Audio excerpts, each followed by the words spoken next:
Guys, Menteri Keuangan Purbaya ini mengobrak-ngabrik para mafia ekspor. Salah satunya yang saat ini kena adalah para pengusaha baja asal Tiongkok. Ya, teman-teman, ini produsen pabrik baja di Cina memang agak gimana ya? Pak Purbaya geram lantaran teman-teman mendengar sebuah kalimat ya Menke suap saja. Wah, Pak Purbaya langsung ngamuk teman-teman. Katanya orang pajak saya disogok. Nah, disogok sama siapa ini? Oh, ternyata teman-teman, ternyata ini para mafia-mafia ini melakukan ekspor ilegal. Saya nggak tahu seperti apa, nanti kita bakal simak aja penjelasan dari Pak Purbanya.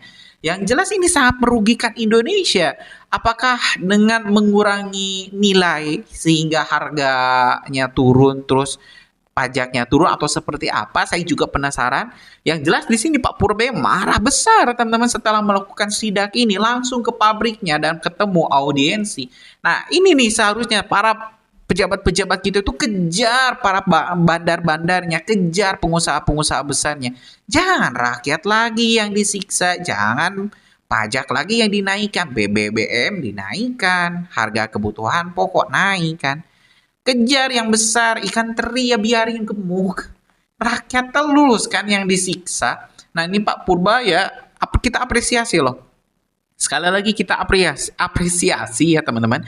Saat ini pejabat-pejabat lain itu foya-foya, hedon teman-teman, hidup berglamor, wah, sewa mobil, beli mobil, sewa LC, wah, pokoknya hedon lah teman-teman ya.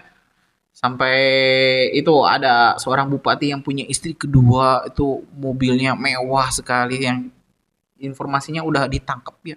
Yang mudah-mudahan lah Pak Purbaya dijauhi lah dari yang kayak gitu. Nah, kita mau tengok dulu deh ya sidak Pak Purbaya di salah satu pabrik bos besar baja asal Tiongkok yang ada di mana ini teman-teman, di Jakarta Timur. Oke, tanpa panjang lebar kita simak informasi selengkapnya.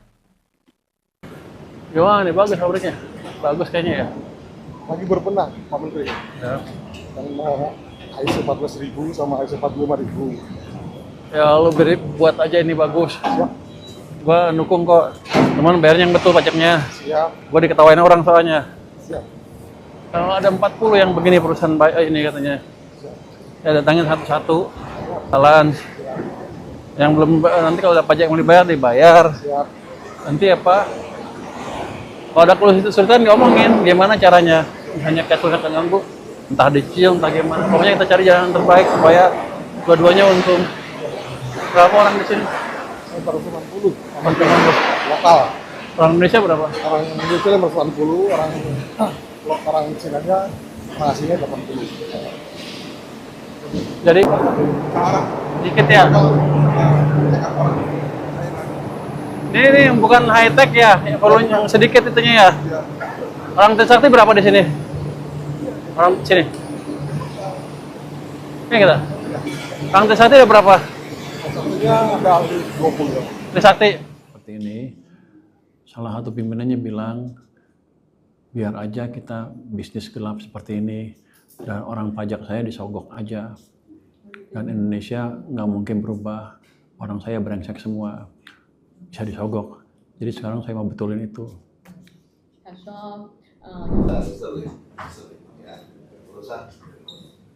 Anda orang Indonesia apa orang China?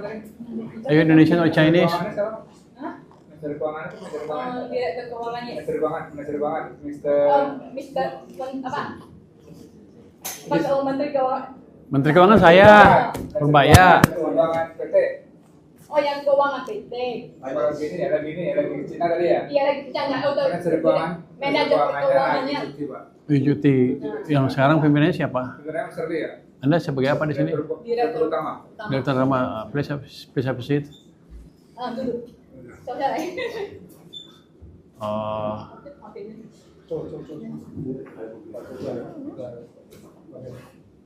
Sama. Udah berapa lama di sini? Oh, juluk cahing ini. 18 tahun. 18 tahun. Oh. Istri orang mana sekarang? Kenapa? Istrinya orang mana? Istrinya orang China. Orang China. From which, dari provinsi mana? 福建啊，福建Fujian. Oh, tempatnya itu ya. Fujian kan tempatnya situ kan? Ip Man. 福建三滨台湾， Samping Taiwan ya, itu tempatnya Ip Man dari situ kan? 哦，哪个 Fujian ya. 哪个天宇的哪个面哪个啊？ Ah, Fujian ya. Jauh kumpul ya. Ini alasan saya kesini kan, saya ada laporan bahwa ada tindakan-tindakan dari sini yang tidak sepenuhnya patuh hukum. Saya ingin itu aja investigasi itu benar apa enggak, dan kalau bisa ke depan Anda perbaiki. Jadi kita tidak ingin mengganggu usaha, tapi saya ingin semuanya berjalan sesuai aturan. 他说他有哪个查到有哪个我们部没有根据哪个政府的哪个什么规定的，所以要过来查一下是不是真的有这个事情。如果有的话，他哪个希望以后我们会跟着他们的哪个规定了。我们遵守当地的法律。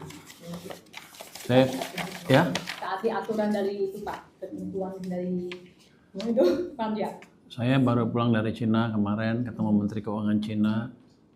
Dubes ini juga udah pernah ketemu ya, Bank Sentral, tapi yang utamanya Menteri Keuangan ya, yang dekat pemerintahan di sana. Saya jamin juga akan menjaga investasi Cina di Indonesia selama mereka menjalankan sesuai aturan. 他说他哪个也刚从中国回来， Siapa nih Menteri Keuangan Cina? 见哪个财务 Pak, lupa kemarin. Ini investigasi awal gimana saja Pak? Ini kan kita menemukan Ya. apa ya PPH badan itu memang ya PPH tambahan. Kalau misalnya 2 triliun mau setahun kan? Ya, PPH badannya Ya, gimana? kan itu hanya labanya kurang lebih 1 miliar. Asalnya 210 miliar itu bisa dijelaskan tadi. 哦，比如他查到哪个 PPH 巴的哪个什么公司的税嘛，就查大概10M。 PPH 巴的哪个公司哪个收入的税， Pajak tahunan kan? 他每年的哪个ada selisih sekitar 10M gitu Pak. Bukan, hanya 10M setahun kontribusi pajaknya. Oh, maksudnya kontribusinya hanya Ya, 10M. ya. Jadi Jadi pendapatan 2 triliun setahun. 还查到哪个10M，是指哪个公司？就我们公司吧，中亚的。中亚的 PPH 这个可以叫税务财务那个人查一下。 Sekian ya. Itu kita coba minta bagian pajak kita untuk ngecek Oke. dulu Pak dia. Makanya kita kasih untuk mengklarifikasi itu. Nanti kita akan minta semua dokumen yang diperlukan ya. Ini berapa lama perlunya ini? Selama 3 bulan. Lama amat lu kerjanya gimana 3 bulan? Maksudnya dokumennya 3 bulan. 3 bulan ke belakang. Enggak, mau saya berapa lama proses ini bisa selesai? Oh, kelamaan. Seminggu lah. Begitu dia kasih, seminggu selesai. Jangan kelamaan lu, nanti gue dianggap nggak ada kerjaan. Jangan ini doang. Ya, tolong semua dokumen-dokumen terkait dengan Jadi kita ini kan kita lagi saya dapat informasi 40 perusahaan pajak sejenis di sini maupun di tempat lain melakukan bisnis di mana ketika Anda jual sebagian pakai cash basis sehingga tidak terdeteksi pajaknya. Jadi perusahaan domestik yang lain di sini cemburu, jadi mereka bilang itu bukan praktik bisnis yang benar. Jadi kita akan bereskan itu aja sebetulnya. 他说到哪个做我们哪个卖东西的有哪个现金的，如果现在都没报税嘛。但是我们 AS 在这边很久。 Izin Pak Menteri, boleh dijelaskan Pak, giat tadi pagi ke salah satu perusahaan baja di Pulau Gadung seperti apa hasilnya? Oh, tadi pagi saya datang ke salah satu perusahaan baja Cina di Pulau Gadung untuk melihat seperti apa sih kegiatan mereka. Karena ada indikasi awal bahwa mereka melakukan praktek bisnis yang tidak fair dalam pengertian penjualannya cash basis dan lain-lain, sehingga bayar pajaknya turun, importnya juga turun, PPN-nya juga turun, PPH juga turun. Jadi kita pastikan ke depan itu nggak terjadi. Tadi kita minta klarifikasi ke perusahaannya, dan saya minta mereka untuk menyediakan dokumen-dokumen yang terkait supaya kita bisa lihat secara fair apa yang mereka kerjakan di sana.